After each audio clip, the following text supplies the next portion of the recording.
you're anti-trans. Yeah, so hey, I'm talking with Sky Vittoriti. Hi, do you want to introduce yourself a bit? Sure. So, hi, I'm Sky Vittoriti. I've got a channel on YouTube, and I'm post-op trans. Started transitioning back in 2003, and I make. What kind of topics do you normally go for on YouTube? So usually it's trans related. Anything that I kind of find that's kind of in the trans kind of political kind of just commentary, reactionary stuff. Um, it's usually whatever kind of hits my hits my kind of interests. I've covered healthcare, I've covered autogynephilia, I've covered commercials, I've covered TikToks, and just any type of thing that kind of gets my interest, and then I kind of come at it from a point of view where a lot of people aren't familiar with trans, so I'd come at it more of like an educational, um, male to female. So I'm biologically male, transitioned to live as a trans woman in society. So yeah, no, that's fine. I'll while your brain catches up. No, I'm not Italian. I just have an Italian last name, and I'm sorry, I look like your high school history teacher, Choo Choo. Hope there's no trauma. Yeah, fair enough. I have the same problem because people think that I'm pretending to be Chinese. What? Oh no. My surname isn't actually Chu, believe it or not. I need to work on my interview technique. No, that's fine. Like I said, it's not really an interview. It's not. I just wanted to have a conversation. Yeah.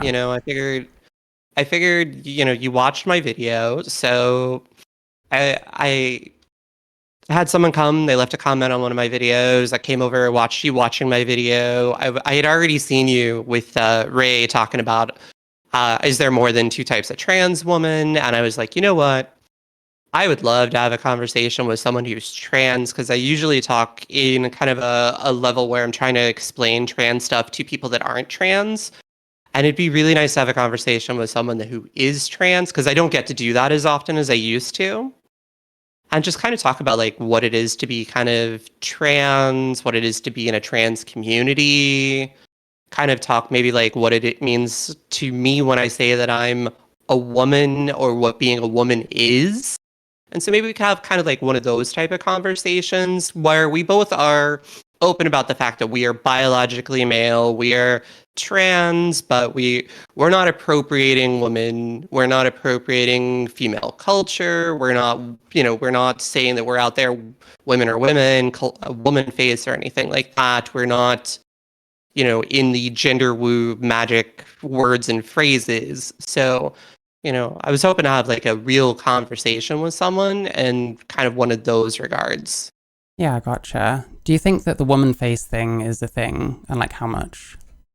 So I think the idea of woman face has, and I don't know why my camera looks like it froze. Mm. But I think woman face is something that kind of got made up along the way by feminists to try and appropriate the way that they were feeling. And I think from their point of view, they see trans people as trying to pretend to be them. And when they're looking at what people would call true transsexuals, which I don't like that phrase, but people who put in the effort to transition, who are trying to feminize themselves and actually present and pass, I think that is different, where you actually have the gender dysphoria and the classical transsexual experience. I think woman face is more of this new transgender movement where it's, oh, I grew my hair out, so I'm a woman, so that's woman face. Oh, I painted my nails, so I'm a woman, so that's woman face. And I think that's kind of where the idea of woman face comes from, is that I said I'm a woman, so I'm a woman. So it cheapens their experience. And I think that's what they're getting at with the whole woman face thing. So I think it is real. I think it's just broad strokes to a nuanced issue. Yeah, I mean, I guess when you look at people like Dylan Mulvaney, those are the kind of people I'd potentially say are doing like woman face. So like for a lot of people, it's more just about like social cohesion and wanting to make sense, I guess. Like if you're gonna go around saying you're a trans woman, you should probably look like an actual woman, you know. So I think that's probably more what it is to a lot of people than trying to. Because when you say woman face, it sounds like you're taking the piss, and I don't think it's fair to suggest that trans people are taking the piss. I think it's more when it's like towing the line, like Dylan Mulvaney or something.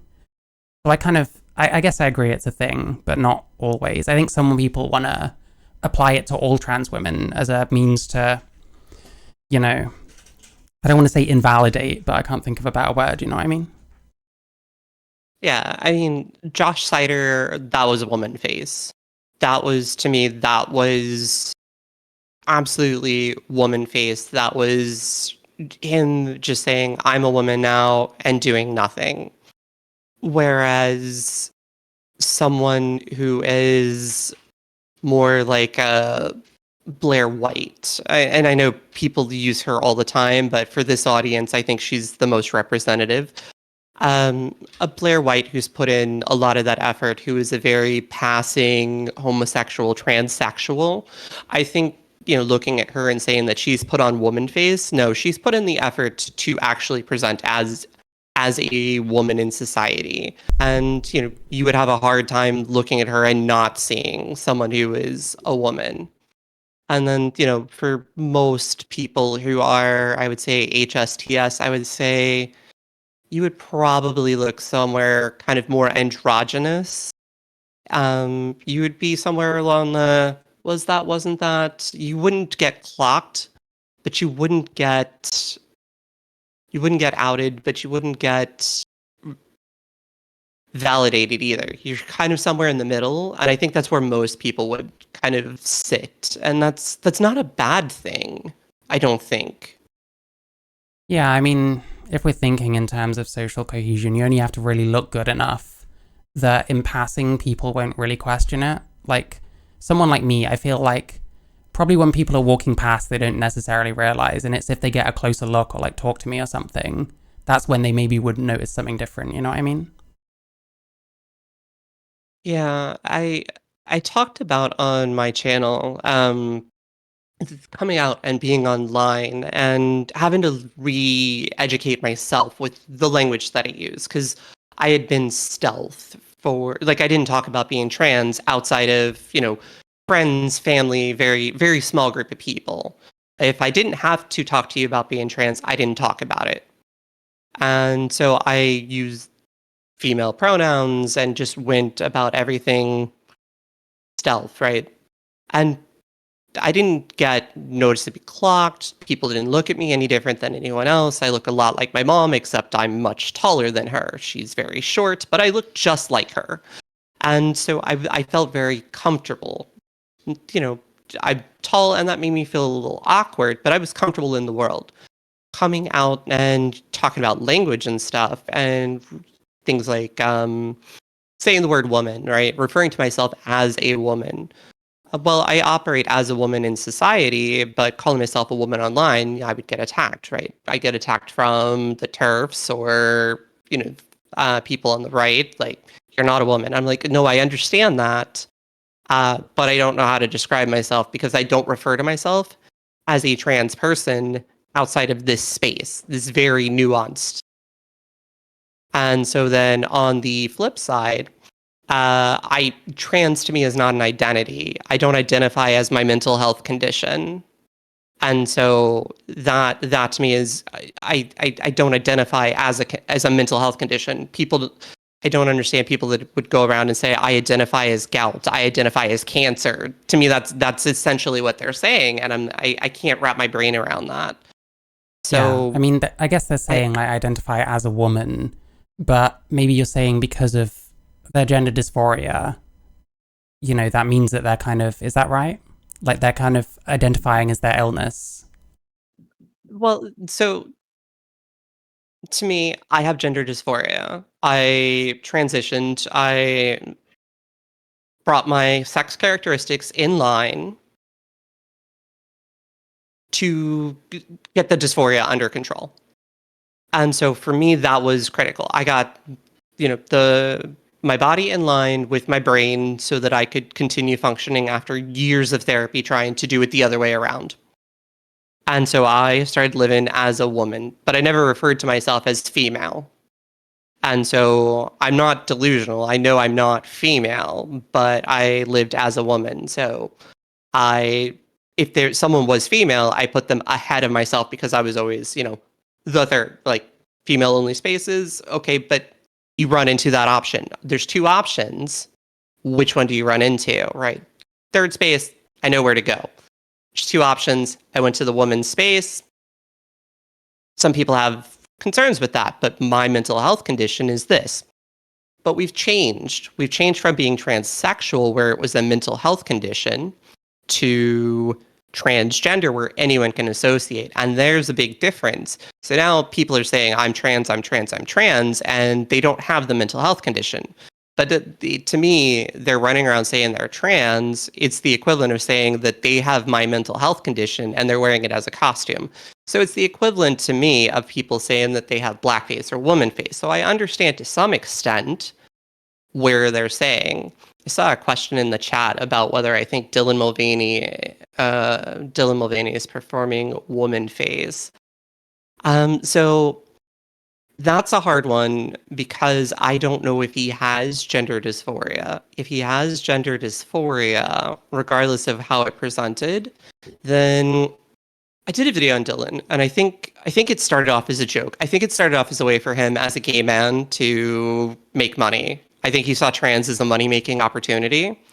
And I think he got swept up in the egg culture, and he got swept along with the whole trans thing as he started getting accolades and stuff. And now I think if you look at him, he seems very unhappy. And I refer to him as him. And I do that because of the name Dylan, and it's involuntary. So I do mean she. We're not I apologize. Nazis here, don't worry. I know, but I apologize because I got chided for that pretty bad on my video. So I think if Dylan has gender dysphoria, then but that's my personal belief. Is I think it was the same thing as Josh Sider. I think it was a way to make money, and where Josh didn't bite in, I think Dylan did. Do you think you can identify as anything? You said you shouldn't or can't identify as an illness. Do you think you can identify as anything? Oh, that's a good question. So I think you can pretend to be anything, if that's what you mean by identification.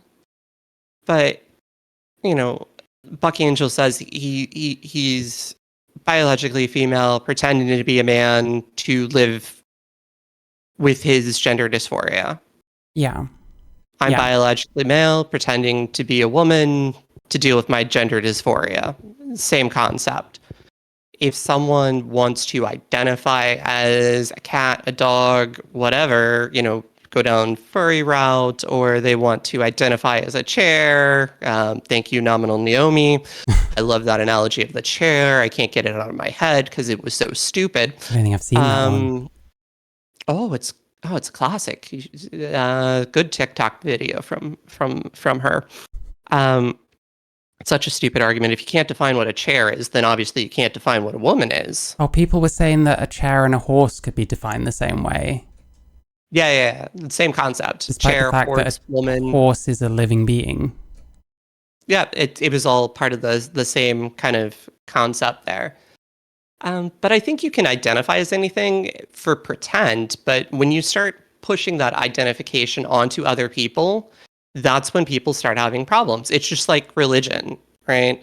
Or probably about 10, maybe 15 years ago, there used to be like this big, like, everything was super religious. And so like everything, because religion was very big, there was this huge like Christian surge around like Tony Blair and George W. Bush. And so Harry Potter was getting attacked because J.K. Rowling is always the big villain no matter what. And so they were burning copies of Harry Potter, and she's like, yep, but buy them all, burn them all, right? She's getting paid either way.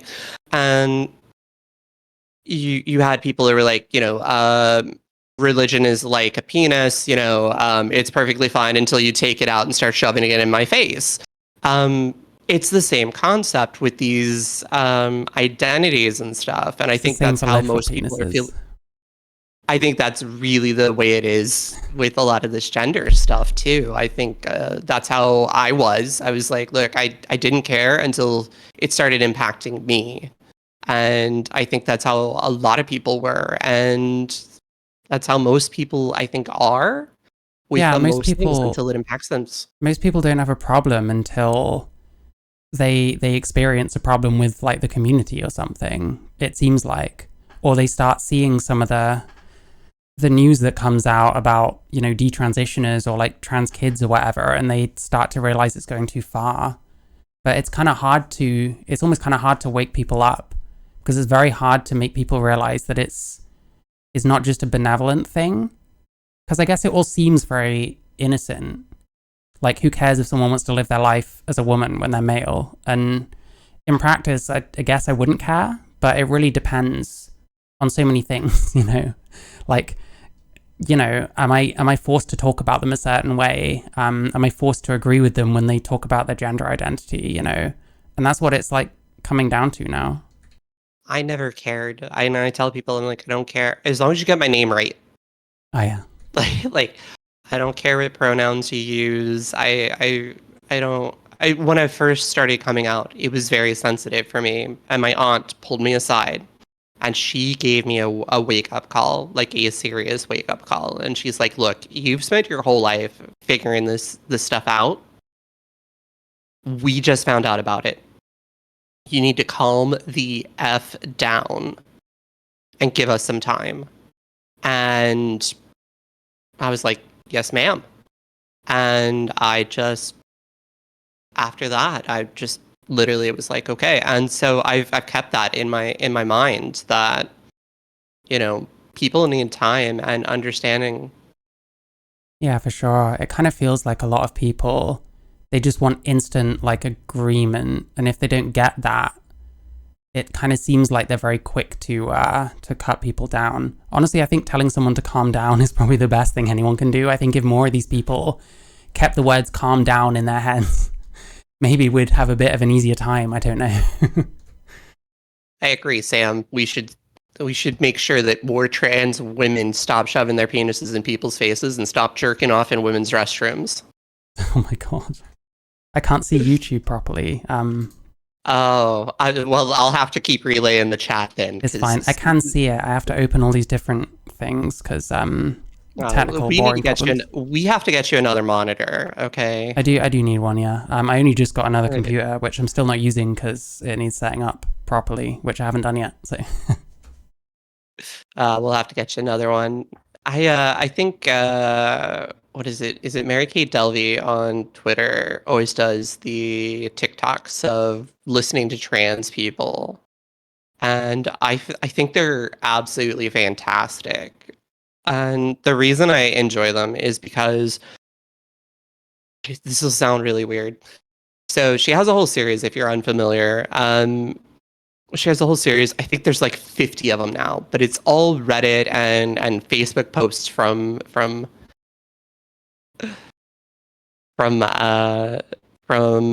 trans women who are just posting about weird different things, and she always comes up with a different theme. And it's like she always will be reading these things, and it's like, I want to kill TERFs, and it'll be like a whole bunch of trans women, and it's the most like ridiculous, and they're all so male coded. And she's like, these are stunning and brave women, and it's always like, these are the people that in the old days, in the old transsexual communities, that I talk about on my channel quite frequently. In the old transsexual communities that I used to be a part of, because I used to hang out with the gay guys, the drag queens, the old HSTS trannies. Sorry if I have to edit that. But that's the group that I used to hang out with when I was learning everything, and then when I started my own transition and stuff. And so that's my introduction to everything. And these people that are going through all of this stuff and posting this stuff are very definitely not the same people that I would have hung out with.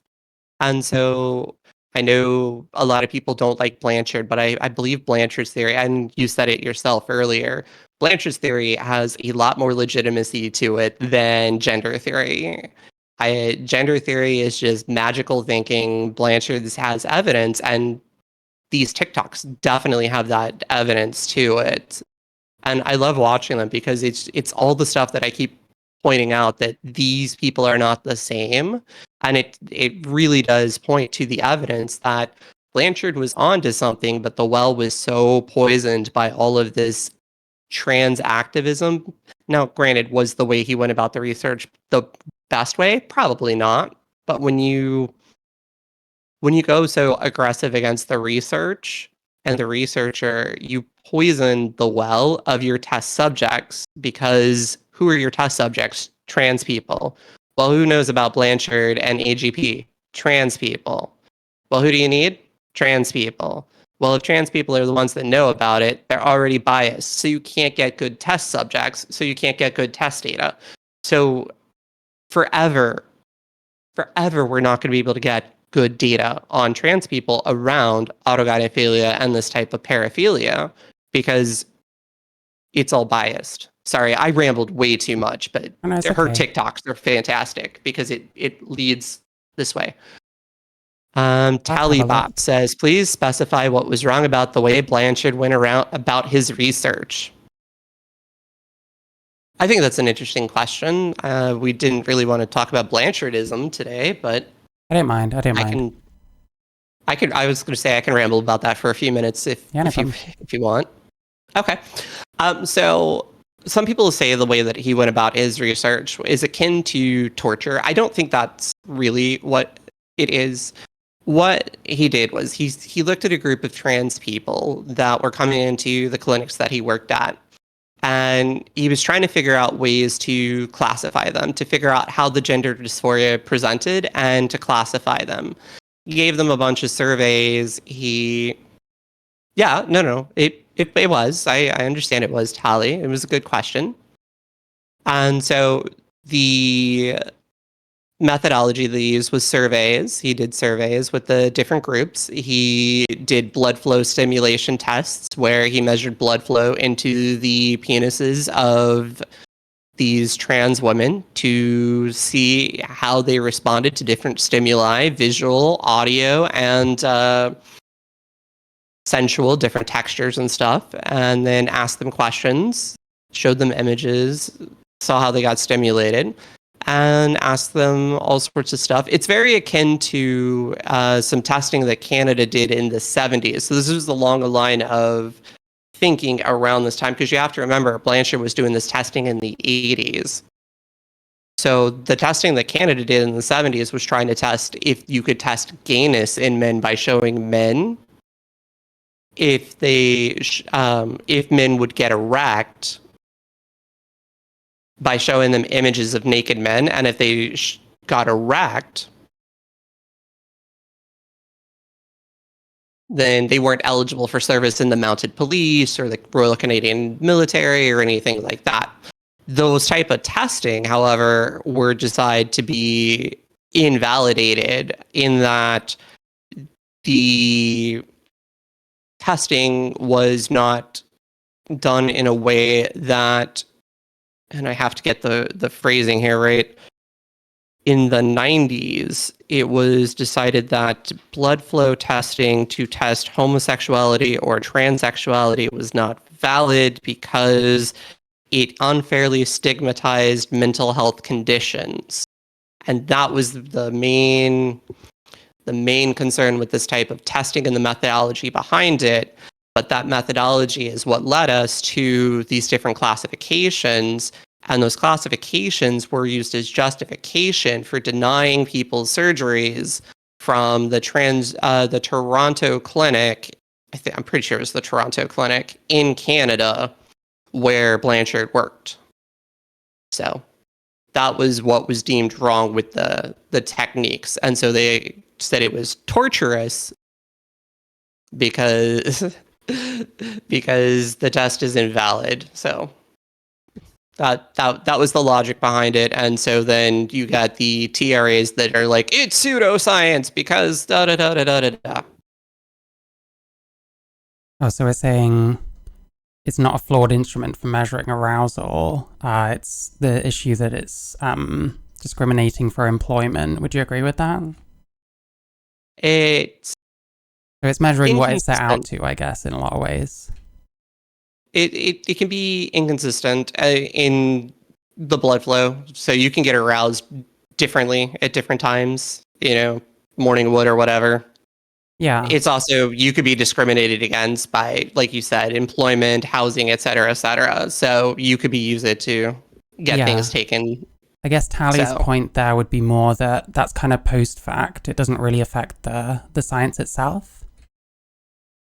so the science itself, because the science itself of blood flow stimulation is not what we would consider today to be valid, but it was at the time. So we don't consider it valid science today in that type of methodology, but it was in the past. But there's not to say that it's invalid. The results are invalid, just the way they were obtained. Yeah, I get you. Lots of the science that we have today is obtained through that type of stuff. Like, what is it? The Japanese lab from World War II. What is it? 713, 718? I forget the number. All right. But same kind of concept. We have lots of science that comes from things like that. There is a question from Shiloh. What is your opinion on AGP that claim HSTS? I've seen that a lot going on around, and I don't get why they lie about it. No one is saying that you're a bad person for being AGP. Oh, okay. So Shiloh's asking what's my opinion on autogynephiles that claim they're HSTS. Okay. So there are autogynephiles that will claim that they're or homosexual to not. I mean, if they want to say that they're not AGP, I mean, AGP has been slammed. AGP has been slammed so bad by trans activists, and there are a lot of. I mean, AGP makes up 80 to 90% when you look at it. When AGP being the heterosexual variant of transsexuals. That'd be specifically trans women, wouldn't it? Because it's, males Yes, attracted to trans women. females. Yeah, so they start off, they're probably attracted to women, or trans women. So they're T for T. And then they'll transition, they'll go through the transition, they'll get post-op, and then they'll continue feminizing themselves. So they'll go post-op, and then they'll continue afterwards. And they'll then, after their post-op, then they'll start dating dudes. But they weren't gay. They weren't dating men until after they had the surgery. So then they're not really HSTS. They're a different type that's not accounted for in Blanchardism. And I think that's where, again, Blanchard was a start. And that's where I talk about that on my channel. I think Blanchardism was a start. And it would have been really good if we could have continued to do this type of research, because I'm thoroughly convinced that there is way more types of trans than we are accounting for, especially within the transsexual space, because you have your gay men who become trans women. You have your heterosexual men who become trans women. You have heterosexual men who become trans women and are perfectly happy with women. You have heterosexual men who transition and then they start dating men afterwards. So there's all sorts of different things within and then AGP has bisexuality, it has asexuality, which is also very weird. So the classifications of AGP was interesting in how Blanchard classified them. And I think if we hadn't poisoned the well with a lot of the TRAs blowing up AGP, I think we could have had a much better conversation around what autogynephilia is. And I think that's where sort of the stuff that Ray is doing and the research he's doing and the conversations he has coming up. I think he's got conversations coming up with Blanchard and, oh gosh, I know he said Blanchard, and I think he's got someone else coming up, but he's got some big interviews coming up Yeah, that's that I'm cool. looking forward to. It's good to see people like not only discussing this more openly, but actually kind of going somewhere with it as well. Like, I mean, I don't know how super like focused I am on like AGP, because at the end of the day, it is another theory to me, albeit, like I said, one that I think has a lot more merit than something like gender identity. Like, I think the problem is always going to be the stigma that trans people have put on it, and the fact that someone doesn't necessarily want to be called like a fetishist or a liar, which is how some people feel. And it is, I understand that. But like, the problem is you don't know if someone's lying or not lying, so it's kind of, any of these theories are going to be ultimately like unfalsifiable in a way, if that makes sense. That circles back to what a lot of people say about being trans to begin with, is you're taking someone's word for it to begin with, which circles Yeah. around to the true trans versus the transgender debate versus all the other stuff. What is dysphoria? So You said about true trans. Why don't you think true trans is real? so I think the concept of true trans, I think dysphoria presents in different ways. And to say that one set of dysphoria is different than another is limiting.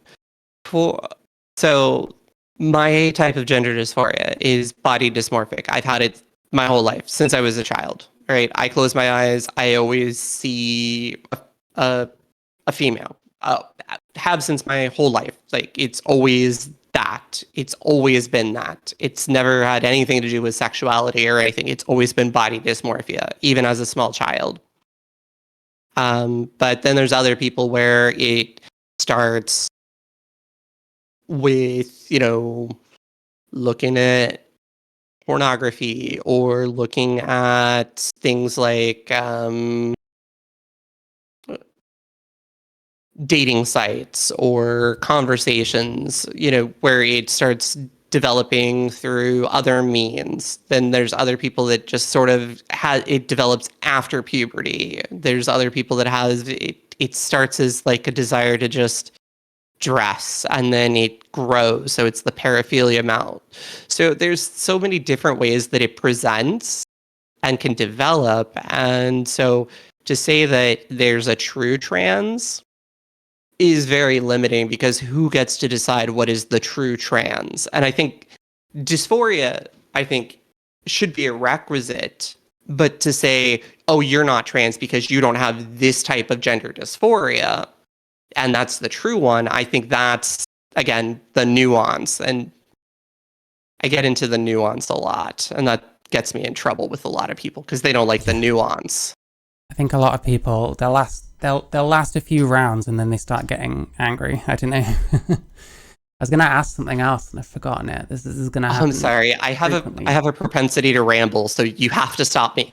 That's okay. Regarding true trans, that was what it was.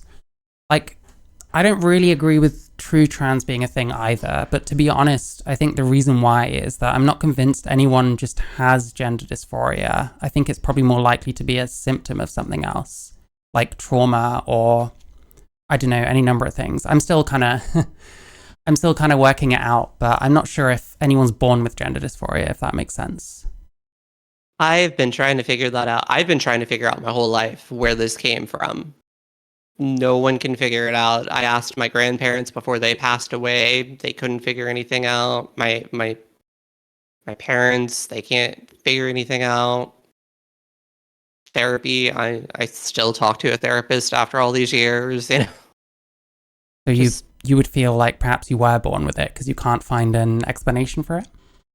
as long as I can remember, it's been there. I was able to articulate that something was wrong when I was young, and I mean, like, my parents took me to a doctor when I was 6. I was able to articulate that I was different, probably around age 4 or 5.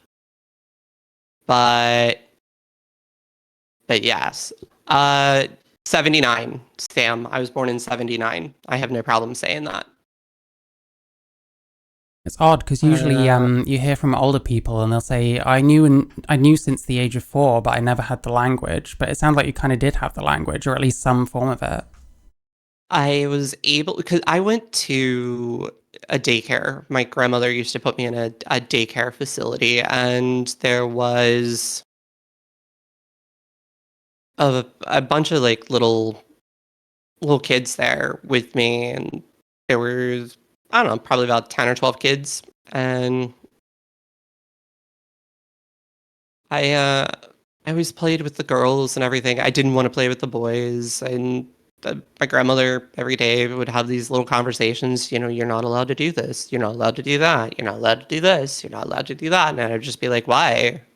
I didn't understand why. No, no, my mom was not on the pill. Oh, is that one of Sam's? That's one of Sam's, yeah. He has some theories going. My favorites are around female sexuality, but that's mostly just because he's a gay guy.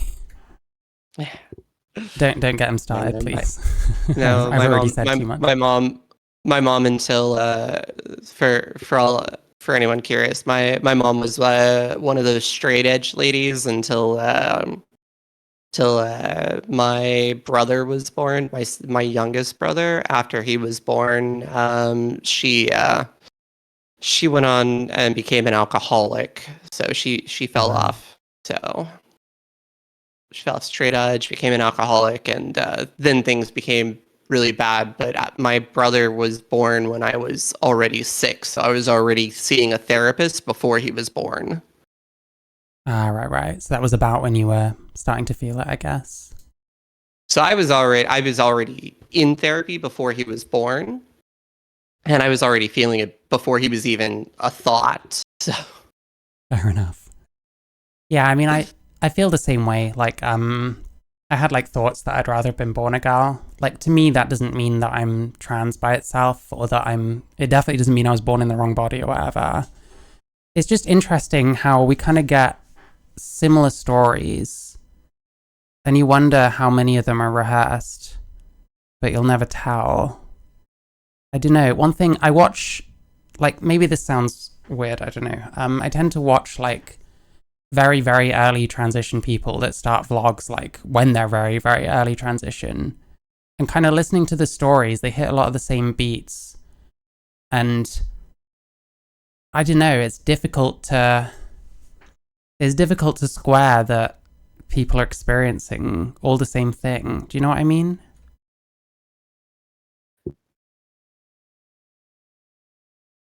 yeah, there's a lot of similarities in the stories. I saw, trying to remember, it was a very old documentary, and I say old, I think it was from like the early 90s, and I think it was on Discovery Channel, but it was really talking about like Thailand and the third gender, like the lady boys.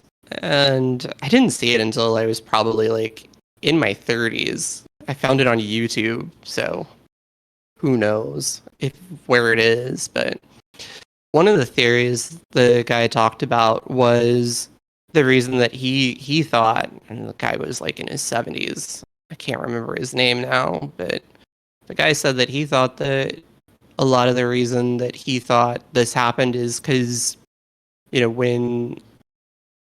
when we're being developed in utero, we start off XX, and then you get the injection and you XY, and the zygote splits and all that kind of weird stuff that happens in utero. And it's just something developmental that happens at that point that just sort of lays a framework that makes you susceptible to it. Maybe, And then yeah. it just seems to be like the right response, but I don't know. Yeah, I mean, we're never gonna know for sure, I guess. It's unlikely they'll locate some kind of gene or something in the brain that makes it more likely. And the thing is, there'd be resistance even if they did, because some people don't want to know in case they're not, you know. Yeah, And it's that's interesting how true. people want to be part of trans so badly sometimes. Oh, I don't. I never did. Um, I think I'm at a place I where I'm glad I'm trans because I'm glad of where my life's taken me. But at the same time, like, I wouldn't want to be part of the community. Like, I wouldn't want to do it just because other people are doing it. But then I'm not that kind of person anyway, so maybe I just can't relate. I I always say I didn't ask for this. This is just something that I was born with, and it's something that I have to live with. And I always tell people I would not wish this. That I see the hashtags like trans joy. I say all the time. I'm like, I don't know what trans joy is. Oh, me neither. I would not wish this. Anyone that's saying that there's trans joy, um, I mean, that's like saying there's cancer joy, there's gout joy, there's IBS joy. It's a mental health condition. Like you deal with it, and this is me dealing with it. Yeah. Um, Which you know, everyone's going to do differently. And it feels like some ways of dealing with it are kind of shamed, unfortunately. yeah. So you said you were in like trans communities before. Mhm. Did that like change over time? It kind of stopped being so much the case, or? So as I got older, I transitioned. I was in the military. I have my little flag right there. Coworker made for me because I was in the military. I served in the Air Force. I Oh, wow. was security forces, so I was military police, and so I have the little flag right there. That's why that's there. And when I got out, most of the people I hung out with were gay guys, um, and they had the straight women, gay guys, straight women, and HSTS. But I moved around a lot, and as I moved around, I would join a bunch of like groups, but the groups, the the older I got, the fewer people I could find that I connected with because it was already the groups already tended to be a lot of older guys, a lot of the cross dressers, and it was a lot of cross dressers. It was a lot of definitely a lot of cross dressers. That's fair enough. Did it kind of change over time then? Did you see like more non-binaries or anything like that coming in, or? Not yet because it was so long ago. There was still androgynous people, but they didn't think they were trans. It was transsexual. So you had you had a lot of gay people, like the gay guys that were wanting to be feminized to try and find husbands and stuff. Um, lot of black and Hispanics who were going to be you know um try and live as women instead of gay because it's more culturally acceptable. Ah, yeah. So you'd see a lot of those in those groups, and then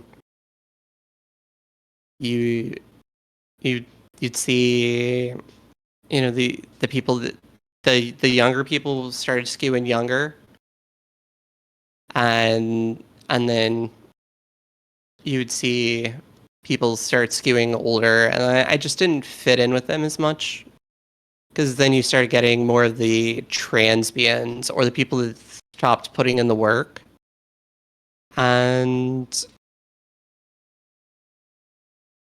you know it's just one of those things. So you get a lot of people that would sit there and say like, oh, this is but I would work in those communities, and I'd be like kind of like a trans mother. I'd kind of help them.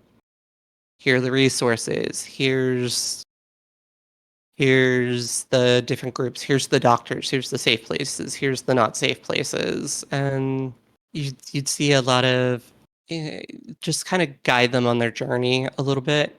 That's good. Someone has to But do it, I guess.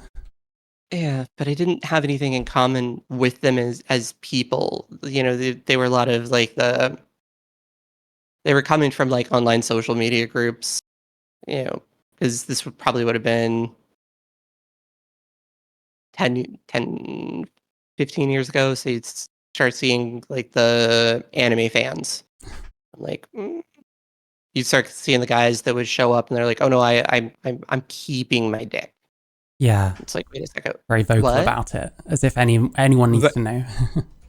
it's like they're super right, and it's like, okay, well, and so these groups were not the same, and so I started drifting away from those groups, and then I just stopped being in those sort of in-person communities, and I started finding like very small online communities, and then a lot of those a lot of those people just sort of disappeared, and now it's just me. So would I Yeah. have transitioned had I been alone on a deserted island with no one to confirm or deny my identity? Genuine question. Uh, that's a good question. Um, I spent a lot of time alone. I spend a lot of time alone in my own head. Always have. Um, I probably wouldn't. I probably would have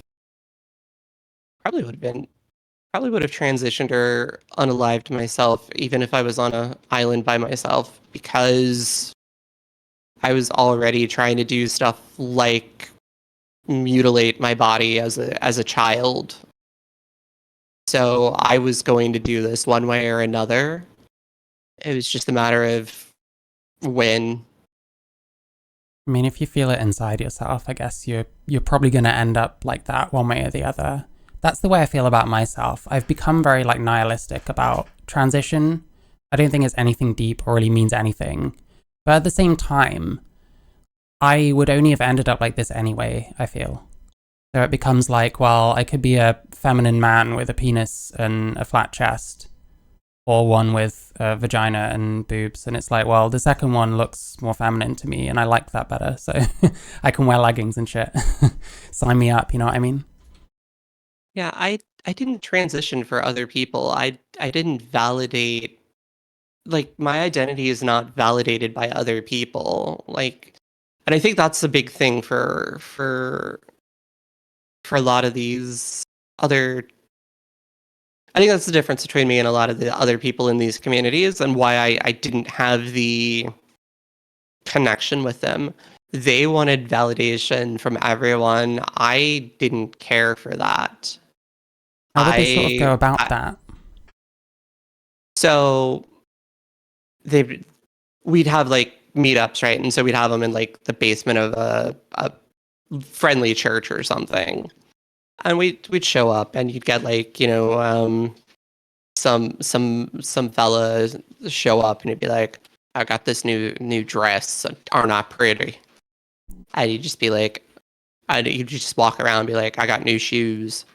I got I got shoes. And I'm like, cool. And it'd be like, or you get the new person and it's be like, hey, my pronouns are da da da, because again, this was right around that time. Well, I mean, I started earlier, but towards the end, when I stopped being in the groups, you started having the people that were much more presentational about it, more ostentatious about things. Oh, I can't wait till I pass well enough to get into those ladies' bathrooms. It's Did just someone very say that? more. Jesus. Very, Yeah. and it's just like for me, that was never none of that was ever the goal. And my whole goal was literally, I don't care what, like I said, just get my name right. Yeah, I don't yeah. care what pronoun. I don't care what pronouns. I have to look in the mirror. I needed to look in the mirror and not want to unalive myself. Once I got to that point, that's when I stopped.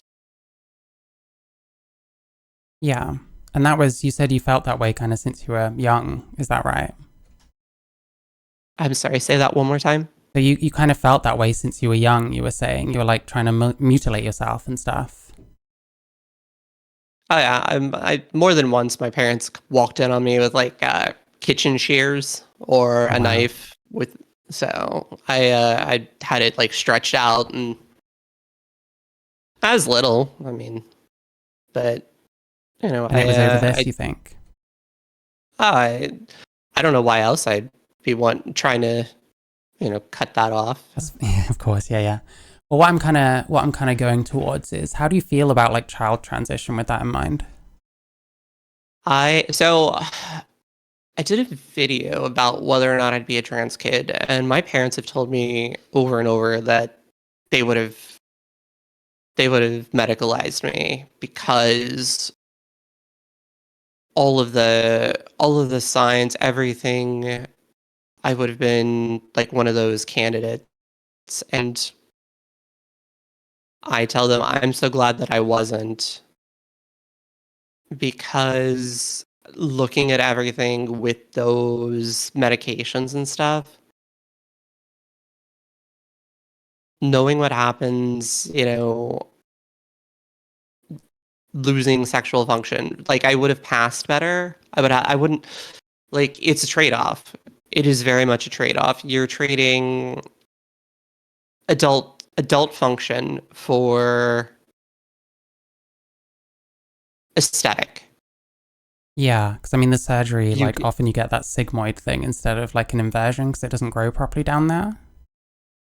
Like to me, that like having a piece of my colon, like as my vaginal canal or whatever it's called, like I couldn't yeah, I couldn't do that myself. That sounds weird. no, no, and but it very much, it's just aesthetic. You're trading your future health because you're giving up bone health, you're giving up developmental health, you're giving up lung health, liver health, heart health, you're giving up a lot of stuff like that for a more feminine face, for a slightly more feminine skeleton that's not really feminine, it's just slightly more feminine. It's You're giving up your fertility, the ability to bank any sperm, your reproductive health, you're giving up, the ability to orgasm. I'm I would rather deal with my voice, and this is my voice and this is who I am and this is what I look like in the mirror, and maybe I don't pass as well as I you know did when I was younger, or I think I do, right?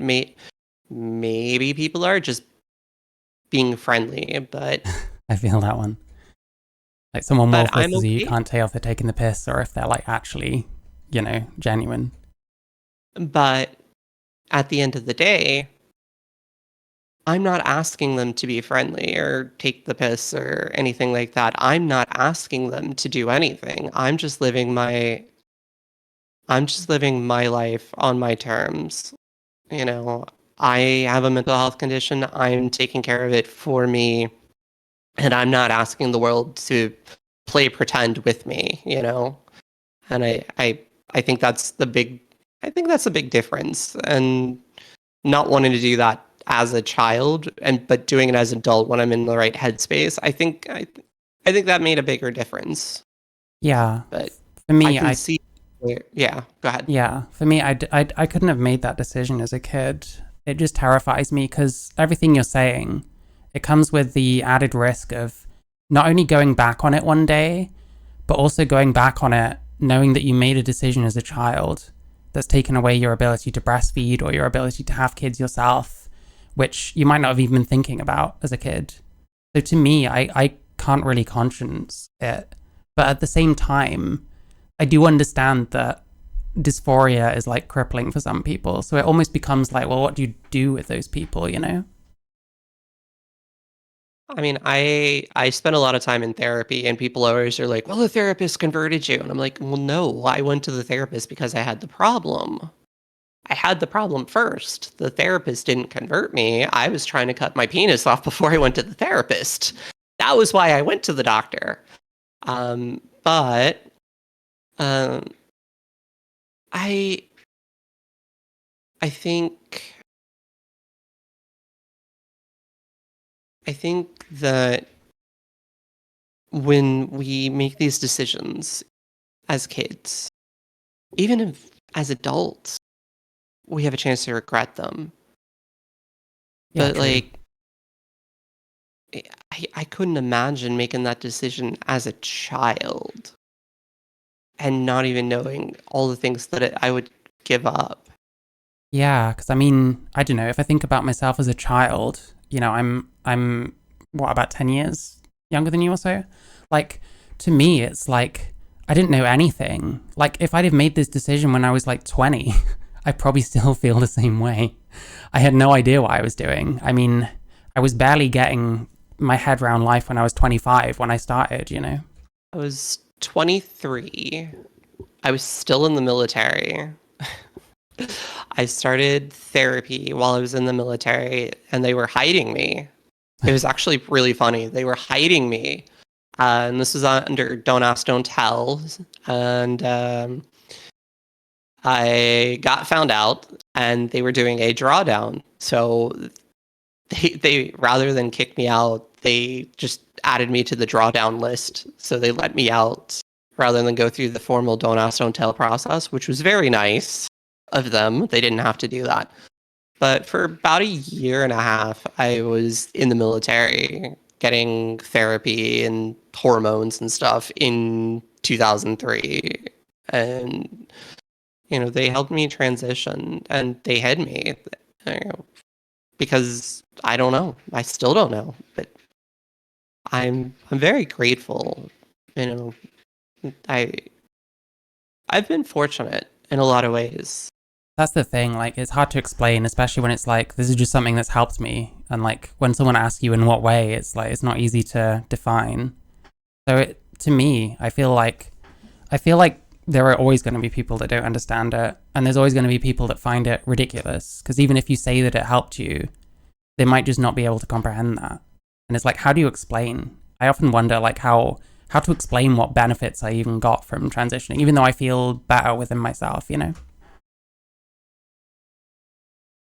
I mean, all I can do is tell my story and just continue to be genuine and authentic. And,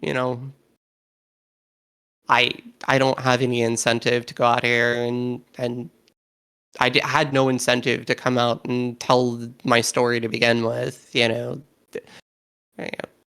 coming, I living my life. I was just doing my thing, and now I'm out here telling my story because I'm seeing what's happening. I'm seeing these things, and I was part of the community. I was helping people who were truly transsexual like myself, even if they had different presentation of the dysphoria, they had dysphoria. And since I started the channel, one thing I've noticed is there's a lot of people around my age or older who are just like, thank goodness someone is saying something, pointing out that stuff has changed. Can we just go back to the way it used to be before this transgender movement has just the whole thing's gone bananas. Like this gender critical movement, the gender woo-ha, the whole, trans women are women, and biological males in women's sports, and all these things that we were like, no, no, Yes. a transsexual was someone that wanted to just blend, hide, live our lives and go about our business, Yeah, I mean, we talk about like things, anti-trans laws, like things about like trans kids and like sports. To me, how is that anti-trans when plenty of trans people aren't even for those things, Yeah, I was never for trans women in sports. I mean, the first time I heard Fallon Fox's name, I was like, what the hell are you doing? Get out of there. You don't belong.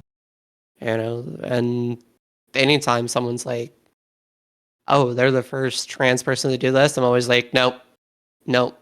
I don't think that's a badge of honor. I almost always think it's disrespectful. Like, no, Caitlyn Jenner winning Woman of the Year. I'm like, that's the biggest slap in the face. Like, no. Let's see. Shiloh has a question here. What made you start your channel? The Tickle versus Giggle case in Australia was the straw that broke the camel's back for me, because they legislated women out of existence in Australia, essentially. Yeah, you can Because change if your sex biological legally. sex can be, There's legal if precedent that it can biological sex change. can be, you're muted. Sorry, I was just saying there's legal precedent that that sex can change in Australia now. Yeah, so basically women don't have any rights because women don't exist. It's just men's rights. And that kind of pissed me off. So That's understandable. I mean, I saw that case happen. When was it you started then? I started my channel about 2 months ago. So it would have Oh been the wow. end. Yeah, it was very recent. So it's the end of August. Yeah, because I was in like May, I think. Yeah. Yeah. But yeah, I So mean, it just kind of seems like one thing after another, I guess. Like, I was always really grossed out by like the transport stuff.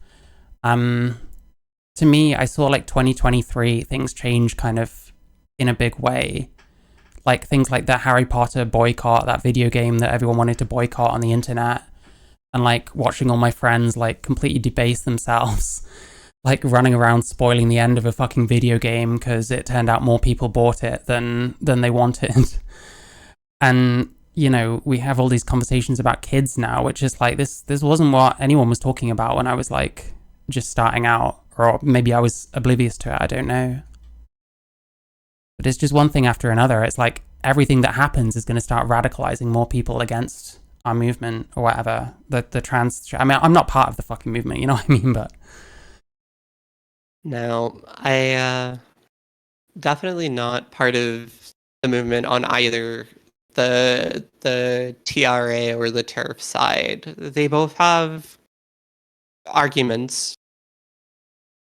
I can find things on either side that I can agree with, you know, and then they both have their stuff that just makes me roll my eyes and groan. And they have their talking points that they just won't stop saying, no matter how many times you debunk them.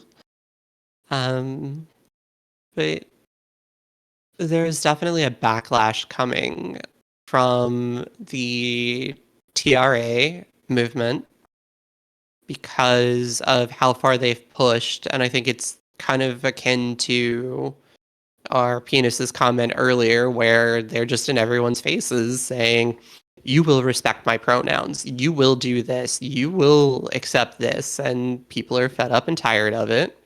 yeah, And then on the turf side, they're just bullying everyone. And they've turned, Ty Rivera's tweet the other day, it was spot on, where he basically said that the turfs have turned the traditional dynamic on their head, where the women are now bullying these trans women that aren't even women, and they make these men pretending to be trans women look like the victims, so the women are the bullies, and they're handing these legislative wins, handing over their hard-fought rights to fake trans people that transsexuals don't want.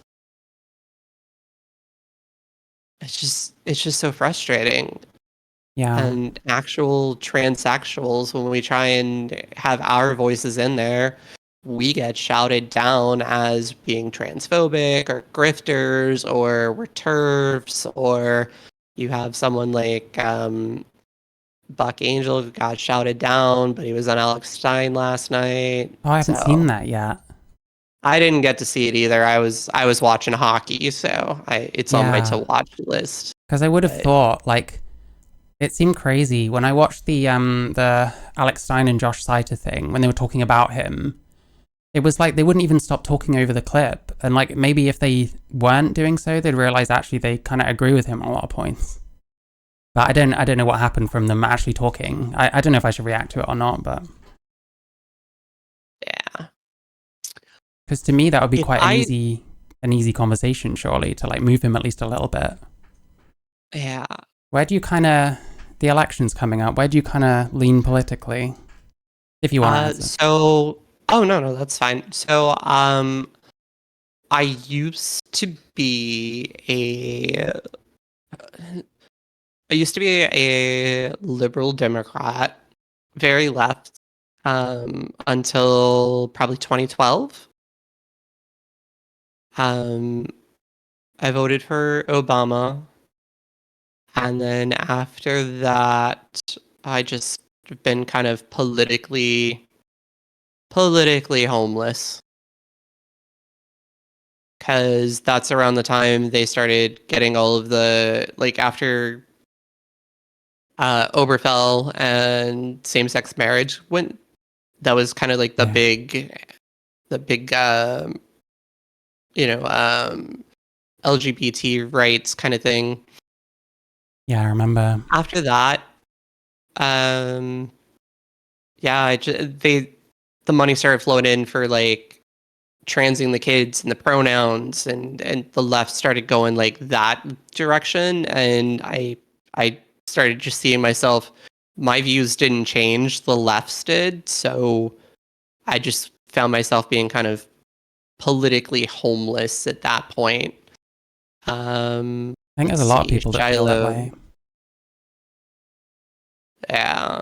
Like I So I end see. up being politically. Oh, go ahead. Sorry. I mean, I see like even in like streamers I watch and stuff. I watch a guy called Chad Logic who's also British, and he's kind of similar, like still very left, but like eventually the woke stuff started to catch up to him as well. And I kind of feel like eventually some of these like non-binary types and stuff like that, this woke stuff is going to catch up with them, where something's going to go too far for them, and then we're going to have to see a whole other fallout between like younger generations and stuff, which I'm kind of for, to be honest. I'd love to see them just fight it out. It's just there used to be a point in time where I used to run a website. It was a political website. I ran a website. It used to be called Double Dip Politics, and it was was center left, and it was just, hey, here's this policy. Let me break it down, and this is what it actually means. And now you can't even do that because one, unless you're one of the if you're on the left, if you're not parroting exactly what is the mainstream talking point, you're gone. And those talking points, they're just so nonsense. And I don't I don't like Trump, but the way that he was treated in the media was just so bad.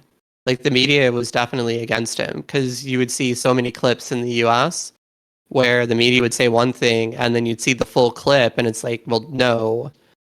Um, the fact checkers would say, oh yeah, it's fact checking, but even the fact checks were wrong. So it's such a biased thing. There's a question from Shiloh.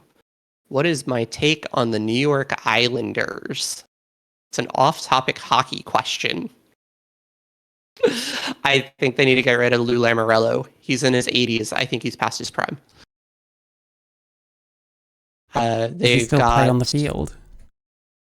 He's the general manager. I was about to say. Yeah. He's in his 80s. He's very brilliant, but he's definitely someone that keeps signing people to contracts that are like 7, 8 years long.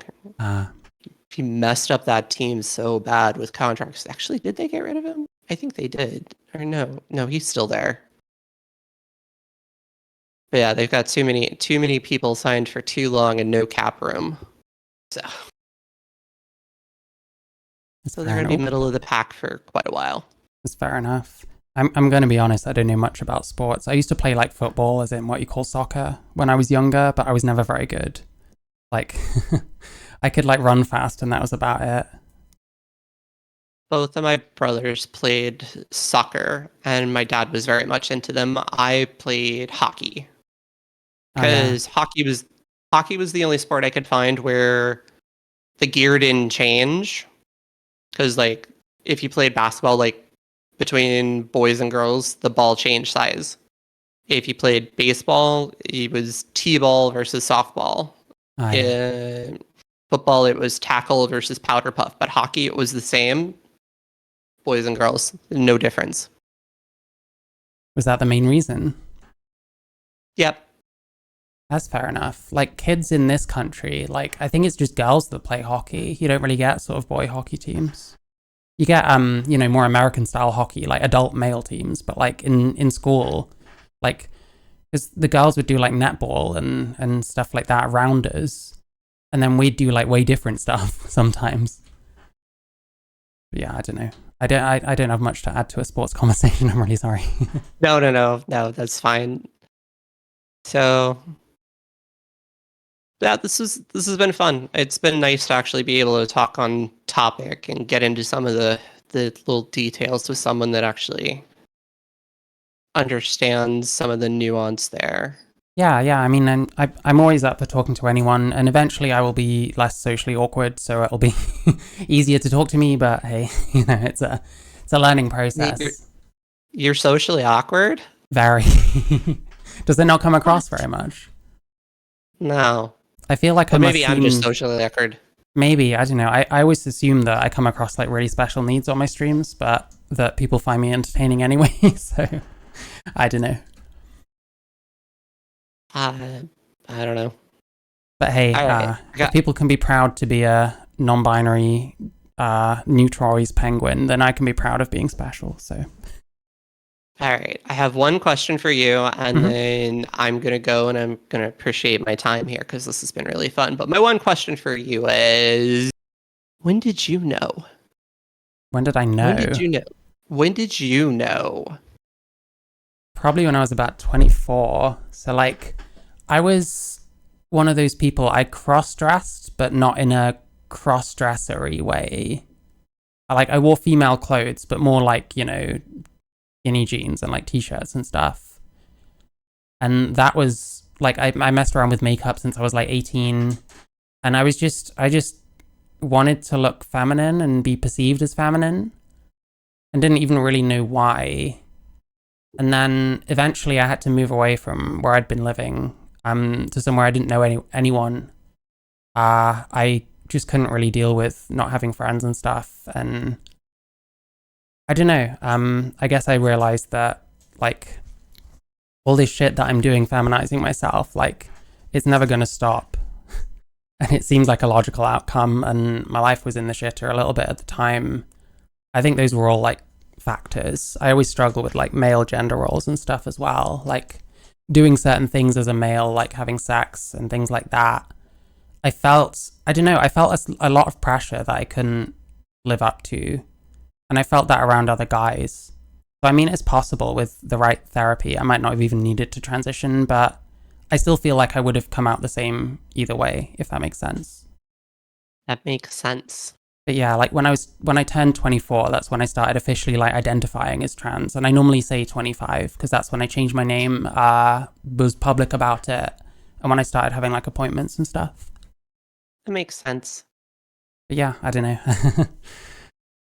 Everyone's different, I guess. I knew about trans for like a good while before I transitioned as well. It was a very solitary kind of experience too. I wasn't around other people. I don't think I was really influenced by other people. And I was never that influenced by other people anyway, in a lot of ways. Thank you for sharing. That's okay. And listen, just like drop me a message. I'm around most of the time. I don't do a huge amount else. And yeah, like I'm always interested in talking about stuff. It's been a long time where I felt like I can't talk about my opinions because people just get offended and I'll lose my friends. And it got to a point where I was like, well, just don't care if I lose my friends anymore, because they're not my friends if they can't handle not thinking the same way about me on something that I undisputably am, you know what I mean? Like, there's no getting away from the fact that I'm trans, and I should probably be able to have my own opinions on what it is, you know what I mean? You'd have to try really hard to offend me. Yeah, well, that's good. That's kind of, I feel like, since I started this, like, I have my Discord and shit, like, at least I'm around people where I can speak freely about how I feel. Because even if someone's looking and is like, oh, look at this true scum and shit, it's like, well, I'm saying stuff that I believe, you know? I'm not secretly admitting to anything weird, because there's nothing weird to admit. I'm just trying to express my opinions, you know? So let me get you caught up on the chat, and then I'll drop from the Discord call here, Mhm. okay? So here's YouTube chat catch up for you. All right. The awkward pauses are killing Shiloh. Okay, Shiloh is dead. They are no longer in the chat. You Oh, rip killed them with Shiloh. awkward pauses. All right. Choo Choo is just laughing hysterically. All right. They're just dead laughing. Rose believes that you are pretty chill, not awkward, and they Oh, also cool. ran away from male gender roles. Aurora Borealis loves you. Oh, I love you too. Let's see. There was a bunch of talk about ring fingers and finger sizes Oh, that'll be in a and Sam one, won't it? lesbian libidos, female sexual arousals, and penis envy. Oh, yeah. And I More think that Sam stuff. so. I appreciate everyone again. Sky Vitterity. You can find me on YouTube or Twitter, and I appreciate the invite. Yeah, good talking to you. See you again soon. Have a good one.